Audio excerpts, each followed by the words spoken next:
friends, welcome back to my channel. എൻ്റെ വലിയ പുതിയൊരു വീഡിയോയിലേക്ക് സ്വാഗതം.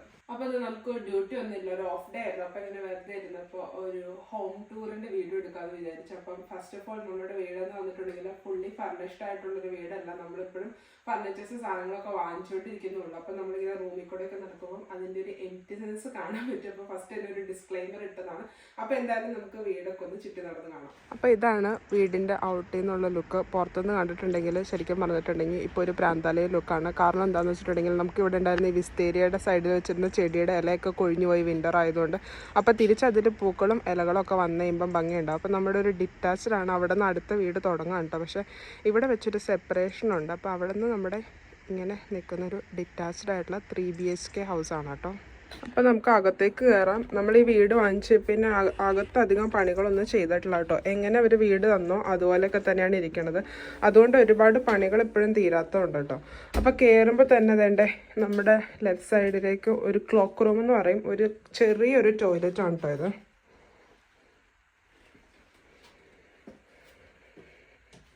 ലൈറ്റിൻ്റെ കുറവുണ്ടെന്ന് എന്നോട് വീഡിയോ തന്നെ പറയുന്നു. ഓ, ഇപ്പം അത്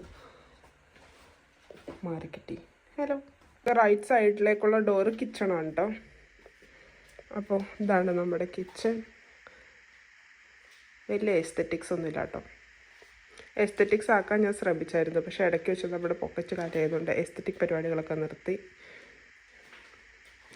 ഇൻബിൽഡ് കബോർഡുകളൊക്കെ അവിടെ തന്നെ ഉണ്ടായിരുന്നു കേട്ടോ. കിച്ചൺ വേണമെങ്കിൽ നമുക്ക് കംപ്ലീറ്റ് മേക്ക് ഓവർ ചെയ്തൊരു മോഡേണൈസ്ഡ് കിച്ചൺ ആക്കി എടുക്കാം, കുറച്ച് കാശ് ഇറക്കിയാൽ. അപ്പം അറ്റ് ദ മൊമെൻറ്റ് നമ്മളതിൻ്റെ പ്ലാനില്ല. കുറച്ച് കഴിഞ്ഞിട്ട് ഒന്ന് മോഡേണൈസ്ഡ് ആക്കി ഒന്നൊന്ന് സെറ്റാക്കി എടുക്കണം എന്നൊക്കെ ആഗ്രഹമുണ്ട്. So that is the kitchen. പിന്നെ നമ്മുടെ കിച്ചണകത്ത് കാണുന്നതിൻ്റെ ഈ ലൈറ്റും ഇവിടെയുള്ള ലൈറ്റ്സ് എല്ലാം തന്നെ നമ്മൾ വീട് വാങ്ങിച്ചപ്പോൾ അതിനകത്ത് തന്നെ ഓൾറെഡി ഫിറ്റഡ് ആയിരുന്നു കേട്ടോ. നമ്മൾ ലൈറ്റ്സ് ഒന്നും വാങ്ങിക്കേണ്ട ആവശ്യം വന്നില്ല. പഴയ വീട്ടിലുണ്ടായിരുന്ന ആൾക്കാർ ലൈറ്റൊക്കെ അവിടെ ഇട്ടിട്ട് പോയതുകൊണ്ട് അത് ഈസിയായി. സ്ട്രെയിറ്റ് നമ്മൾ പോയിട്ടുണ്ടെങ്കിൽ നമ്മുടെ ലിവിങ് റൂമാണ് കേട്ടോ.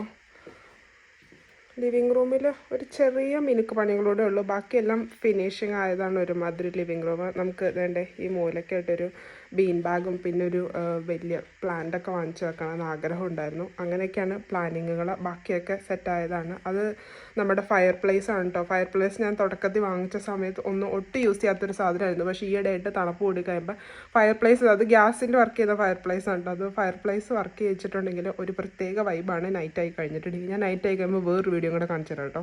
അപ്പോൾ അതാണ് നമ്മുടെ ബാക്ക് യാർഡ്. ഇവിടെ ഒരു വലിയൊരു ഗ്ലാസിൻ്റെ സ്ലൈഡിങ് ഡോറാണ്. ഇവിടെ ഗ്ലാസിൻ്റെ ഡോർ ആയതുകൊണ്ട് തന്നെ നമുക്കിവിടെ പൊതുവെ ഈ റൂമിൽ തണുപ്പ് കൂടുതലാണ് കേട്ടോ. അപ്പോൾ ഇതാണ് നമ്മുടെ ബാക്ക് യാർഡും ഈ പറഞ്ഞ പോലെ തന്നെ വാങ്ങിച്ചപ്പോൾ എങ്ങനെയായിരുന്നോ അതുപോലെ തന്നെയാണ് ഇരിക്കുന്നത്. നമ്മളിതിനകത്ത് ഒന്നും ചെയ്തിട്ടില്ല, കുറച്ച് പണികൾ ചെയ്യാനായിട്ടുണ്ട്. അതൊക്കെ ചെയ്ത് കഴിയുമ്പം കുറച്ചും കൂടി ഒരു ഭംഗിയാവും വീടിന്. ഇതിപ്പോൾ ഒരു സമ്മർ ഹൗസ് പോലെ രണ്ടെണ്ണം ഉണ്ട് ആക്ച്വലി. ഇതുണ്ട്. ഇത് ചെറിയൊരു സമ്മർ ഹൗസ് പോലെ കേട്ടോ. ചിലപ്പോൾ ഇതിനു മുമ്പ് ഉണ്ടായിരുന്ന ആൾക്കാർ, കുട്ടികളൊക്കെ ഉണ്ടായിരുന്നുണ്ട്, അവർക്കൊക്കെ കളിക്കാൻ വേണ്ടിയിട്ടൊക്കെ സെറ്റാക്കിയതായിരിക്കും. പക്ഷേ ഇതിനകത്ത് പെയിൻറ്റിങ്ങിൻ്റെ സാധനങ്ങളൊക്കെയാണ് ഇപ്പോൾ ഇരിക്കുന്നത്. ഇതൊന്ന് സെറ്റാക്കി എടുത്തിട്ടുണ്ടെങ്കിൽ കാണാൻ ഭംഗിയുണ്ട്. അപ്പോൾ മഴയൊക്കെ പെയ്തിട്ട് ചെറുതായിട്ട് ഇങ്ങനെ ഒലിച്ചൊക്കെ ഇരിക്കുകയാണ്. പക്ഷേ റെഡിയാക്കി എടുത്തിട്ടുണ്ടെങ്കിൽ കാണാൻ ഭംഗിയുണ്ടാവും. ഒരു എസ്തെറ്റിക്സ് ഒക്കെ ഇവിടെ വരുത്താനായിട്ടുള്ള പോസിബിലിറ്റീസ് നമ്മൾ കാണുന്നുണ്ട്. നമ്മുടെ വീടിൻ്റെ ബാക്ക് സൈഡിൽ നിന്നുള്ള ലുക്ക് ഇതാണ് കേട്ടോ. ഫ്രണ്ടിൽ നിന്ന് കാണുന്നതിനേക്കാളും മേനെ ബാക്കിൽ നിന്ന് കാണാനുണ്ടെന്നാണ് എനിക്ക് തോന്നുന്നത്. ആ ചെടി മാർക്കിട്ടിപ്പോൾ ആ ചെടി ആക്ച്വലി കാണാൻ ഭംഗിയുണ്ട്. അതിനകത്ത് ഇലകളും പൂക്കളും ഒക്കെ വന്നു കഴിയുമ്പോഴാണ് കാണാൻ ഭംഗി. ഇപ്പോൾ ഇലയും പൂവൊന്നും ഇല്ലാത്തതുകൊണ്ട് എന്തോ ഒരു കാട് വീടിൻ്റെ പുറത്ത് കയറിയിരിക്കണമെന്ന്. അയ്യോ, വാതിൽ തുറന്നിട്ടേക്കാം. തണുപ്പ് മുഴുവൻ കയറി അകത്ത് ഫ്രോസൺ ആവും. ഇതാണ് നമ്മുടെ ഗരാജ്. ഇതിപ്പോൾ എന്തായാലും at the moment waste dispose ചെയ്യുന്ന ഒരു സ്ഥലമായിട്ടാണ് ഇരിക്കുന്നത്. വണ്ടി വേണമെങ്കിൽ പാർക്ക് ചെയ്യാനായിട്ടുള്ള സ്ഥലമുണ്ട്. നമ്മുടെ ഫ്രണ്ട്സിൻ്റെ സൈക്കിളൊക്കെ ആയിട്ട് 2-3 സൈക്കിൾ മാത്രമേ ഇപ്പം നമ്മുടെ ഗാരേജിലുള്ളൂ. ബാക്കി വേസ്റ്റ് എന്ന് പറഞ്ഞിട്ടുണ്ടെങ്കിൽ അപ്പി വേസ്റ്റ് ഒന്നുമല്ല കേട്ടോ. തെർമക്കോൾ പോലത്തെ നല്ല വേസ്റ്റ് സാധനങ്ങളാണ്. അപ്പോൾ നമ്മുടെ സ്റ്റെയർകേസിൻ്റെ അടിയിലായിട്ട് ചെറിയൊരു സ്പേസ് ഉണ്ട്. നമുക്ക് വേണമെങ്കിൽ പറഞ്ഞ പോലെ പണിക്ക് എന്തെങ്കിലും കൊടുത്തിട്ടുണ്ടെങ്കിൽ കവറപ്പ് ചെയ്തെടുക്കാം. പക്ഷേ നമ്മളിപ്പം ഓപ്പൺ സ്പേസ് ആയിട്ട് ഇട്ടേക്കാണ്. അവിടെയാണ് നമ്മുടെ ചെരുപ്പ് സാമഗ്രികളൊക്കെ വെക്കുന്നത്. ഇടയിൽ ഒരെണ്ണം മാത്രം ഒരു ലൈഫ് പ്ലാന്റ് ഉണ്ട് എനിക്ക്. ഇടയ്ക്കിടയ്ക്ക് വെള്ളമൊക്കെ ഒഴിക്കുമ്പോൾ ഒരു സുഖം. അത് നമ്മുടെ ഫ്രണ്ടിലേക്കുള്ള ചെറിയൊരു വ്യൂ ആണ് ഈ ചെറിയൊരു വിൻഡോ. നമ്മൾ മുകളിലേക്ക് പോകുമ്പോൾ നമുക്ക് 3 റൂംസാണ് കേട്ടോ ഉള്ളത്. ദൈവമേ, ഇവിടെ നിന്ന് നോക്കുമ്പോൾ എൻ്റെ ഗോൾഡൻ റൂമിൽ സാധനങ്ങൾ കിടക്കുന്ന കാണുന്നുണ്ട്. അപ്പം നമ്മളിതേണ്ട ഈ ഒരു റൂമിലാണ് കിടക്കാനായിട്ട് ഇപ്പം കിടക്കുന്ന റൂം. അതിന് മാത്രമേ ഒരു റൂമിൻ്റേതായിട്ടുള്ള സ്ട്രക്ചർ ആക്ച്വലി ഉള്ളൂ. ഈ റൂം മാസ്റ്റർ ബെഡ്റൂമാണ്. ഓൺസ്യൂട്ട്, എൻസ്യൂട്ട് അല്ലെങ്കിൽ അറ്റാച്ച്ഡ് ആയിട്ടുള്ള ഒരു ബാത്റൂമൊക്കെ ഉള്ളൊരു റൂമാണ്. ഇപ്പം ഇതിൻ്റെ ബാത്റൂമാണിത്. ടോയ്ലറ്റും ഉണ്ട്, ഷവറും ഉണ്ട് ഇവിടെ. അപ്പോൾ നമ്മുടെ മാസ്റ്റർ ബെഡ്റൂമിൻ്റെ തൊട്ടിപ്പുറത്തായിട്ടാണ് കേട്ടോ കോമൺ ആയിട്ടുള്ള ടോയ്ലറ്റ് വരുന്നത്. ഇവിടെ കുറച്ചും കൂടെ ബാത്തിങ് ടൈപ്പിലുള്ള ടോയ്ലറ്റാണ്, ബാത്ത് ടബൊക്കെ ആയിട്ട്. ഇതിനൊക്കെ ശരിക്കും പറഞ്ഞിട്ടുണ്ടെങ്കിൽ നമുക്ക് പണി ചെയ്യേണ്ടതാണ് കുറച്ചും കൂടെ. അതുകൊണ്ട് ഇവിടെയൊക്കെ ചെറുതായിട്ട് പൊട്ടിപ്പൊളിഞ്ഞൊക്കെ ഇരിപ്പുണ്ട്. അപ്പോൾ ഒന്ന് മിനുക്കി എടുത്തിട്ടുണ്ടെങ്കിൽ നല്ല സെറ്റ് ബാത്റൂം ആവും. ബട്ട് അറ്റ് ദ മൊമെൻറ്റ് നമ്മൾ ഡൊറോത്തി മുതാമ്മയുടെ കാലത്തുള്ള ബാത്റൂമാണ് ഉപയോഗിക്കുന്നത്. ഇവിടെ ഉള്ളൊരു റൂം എന്ന് പറഞ്ഞിട്ടുണ്ടെങ്കിൽ ഇതൊരു സ്റ്റഡി റൂം എന്നൊക്കെ വേണമെങ്കിൽ പറയാം. അധികം സൈസ് ഇല്ലാത്ത ചെറിയൊരു റൂമാണ് കേട്ടോ. ഇതിനകത്ത് പ്രത്യേകിച്ച് സാധനങ്ങളൊന്നുമില്ല. എൻ്റെ മേക്കപ്പ് ഉപാധികളല്ലാണ്ട് വേറൊന്നും ഈ റൂമിലില്ല. Pretty much empty room. നമ്മുടെ ഇപ്പുറത്ത് ഇപ്പോൾ കണ്ട സ്റ്റഡി റൂമിനേക്കാളും കുറച്ചും കൂടെ സൈസുള്ളൊരു റൂമാണ് ഈ റൂം. പക്ഷേ എനിക്ക് പറഞ്ഞ പോലെ പ്രത്യേകിച്ച് സാധനങ്ങളൊന്നും ഇല്ലാത്തതുകൊണ്ട് ഇത് ഞാനിപ്പോൾ ഗോഡൗൺ ആക്കി ഇട്ടേക്കാണ്. അടുത്ത് നിറച്ച സാധനങ്ങൾ. പിന്നെ എൻ്റെ തുണി അലക്കിയിട്ട തുണി ഉണങ്ങാനൊക്കെ ഉള്ളൊരു സ്ഥലമായിട്ടാണ് ആ റൂം ഇപ്പം ഞാൻ കൺസിഡർ ചെയ്യുന്നത്.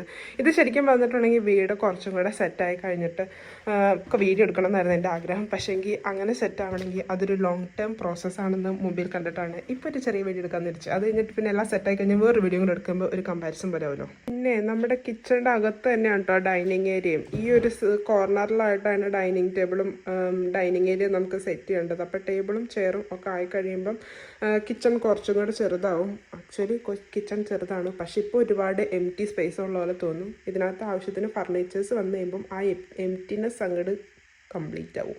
ഇവിടെ കിച്ചണിൽ നിന്നുള്ള വ്യൂ ആണ് കേട്ടോ. അപ്പോൾ കിച്ചണിൻ്റെ സൈഡിലേക്കാണെങ്കിൽ ഒന്നെങ്കിൽ നമുക്ക് പാർക്കിംഗ് സ്പേസ് ആയിട്ട് എടുക്കാം. ഇവിടെ കുറച്ചൊരു സ്പേസ് ഉണ്ട്. അപ്പോൾ ഒന്നെങ്കിൽ നമുക്കത് പാർക്കിംഗ് സ്പേസ് ആയിട്ട് എടുക്കാം, അല്ലെങ്കിൽ അവിടെ ഗാർഡൻ സെറ്റ് ചെയ്യണമെങ്കിൽ അങ്ങനെ സെറ്റ് ചെയ്യാം. നമ്മളിപ്പോൾ ഒന്നും സെറ്റ് ചെയ്തിട്ടില്ല. ഇപ്പം അതും അങ്ങനെ എംപ്റ്റി ആയിട്ട് കിടക്കാം. ഇവിടെ ഫ്രണ്ടിലത്തെ ഡോറ് തുറന്നു കഴിയുമ്പം ഫ്രണ്ടിലേക്കുള്ള വ്യൂ ഇതാണ്.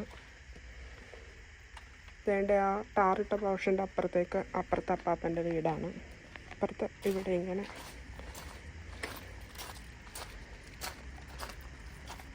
ഇതാണ് ഞാൻ കിച്ചണിൽ നിന്ന് കാണിച്ച എംപ്റ്റി സ്പേസ്. പിന്നെ ഇതാണ് മുന്നേ പറഞ്ഞ വിസ്തേരിയ ചെടി കാട് പിടിച്ച് നിൽക്കുന്നത്. നമ്മൾ ഇവിടെ ഉള്ള വീടുകളൊക്കെ മജോറിറ്റി എല്ലാവരും തന്നെ മോഡ്ഗേജിലായിരിക്കും എടുക്കുന്നതെന്ന് പൊതുവെ കേട്ടിട്ടുണ്ടാവുമല്ലോ. അപ്പോൾ മോഡ്ഗേജ് എന്ന് പറയുമ്പം ഇത്ര വർഷത്തേക്കൊക്കെയാണ് നമ്മൾ മോഡ്ഗേജ് എടുക്കുന്നത്. അപ്പോൾ നമ്മുടെ ഈ വീട് ഇപ്പം നമ്മൾ എടുത്തേക്കുന്നതെന്ന് പറഞ്ഞിട്ടുണ്ടെങ്കിൽ ഒരു 40 ഇയേഴ്സിൻ്റെ മോഡ്ഗേജ് പ്ലാനിലാട്ടോ. 40 വർഷത്തിൻ്റെ ഒരു മോഡ്ഗേജ് പ്ലാനിലാണ് നമ്മളിപ്പോൾ വീട് എടുത്തേക്കുന്നത്. അപ്പോൾ അടുത്ത് റീമോർഗേജ് ചെയ്യുമ്പോഴേക്കും അത് ഇയേഴ്സ് കുറയ്ക്കണം എന്നാണ് നമ്മുടെ ആഗ്രഹം. അപ്പം നമ്മളിപ്പോൾ 10% ടോക്കൺ കൊടുത്തിട്ട് ബാക്കി 90% ഇയേഴ്സ് ആയിട്ട് മോഡ്ഗേജ് ആയിട്ട് അല്ലെങ്കിൽ ഇൻട്രസ്റ്റ് ഉള്ള മോഡ്ഗേജ് ആയിട്ട് അടച്ചു തീർക്കാനായിട്ടാണ് നമ്മുടെ പ്ലാന്. അപ്പം മിക്കവരും തന്നെ ഇവിടെയുള്ള വീടുകളൊക്കെ മിക്കവരും തന്നെ അങ്ങനെ ആയിരിക്കും പോവാറ്. നമ്മുടെ കയ്യിൽ എത്ര ടോക്കൺ കൊടുക്കാനുണ്ടോ അത് കഴിച്ചിട്ട് ബാക്കിയുള്ള പൈസ മോഡ്ഗേജ് ആയിട്ടായിരിക്കും എല്ലാവരും തന്നെ വാങ്ങിക്കാറ്. അപ്പോൾ നമ്മൾ ഇപ്പം പറയുകയാണെങ്കിൽ 10% നമ്മുടെ വീടും 90% ബാങ്കിൻ്റെ വീടുമാണ് ഇട്ടത്. അപ്പം മുന്നേ പറഞ്ഞ പോലെ തന്നെ വീട് മൊത്തത്തിൽ ഒന്നും കൂടെ റീഫർബിഷ് ചെയ്തിട്ട് പണികളും പരിപാടികളും എല്ലാം കഴിഞ്ഞ് ഫർണിച്ചേഴ്സ് എല്ലാം വാങ്ങിച്ചിട്ട് വീണ്ടും ഹോം ടൂറിൻ്റെ വീഡിയോ അടിപൊളി വീടാക്കിയിട്ട് എടുക്കണമെന്ന് ആഗ്രഹമുണ്ട്. പക്ഷെ അത് എത്ര ഇയേഴ്സ് ആണെന്ന് നമുക്ക് തന്നെ അറിയില്ല. അപ്പോൾ എന്തായാലും ഇന്നത്തെ വീഡിയോ ഇഷ്ടപ്പെട്ടു എന്ന് വിചാരിക്കുന്നു. പുതിയൊരു വീഡിയോ ആയിട്ട് കാണുന്നത് വരെ ബൈ.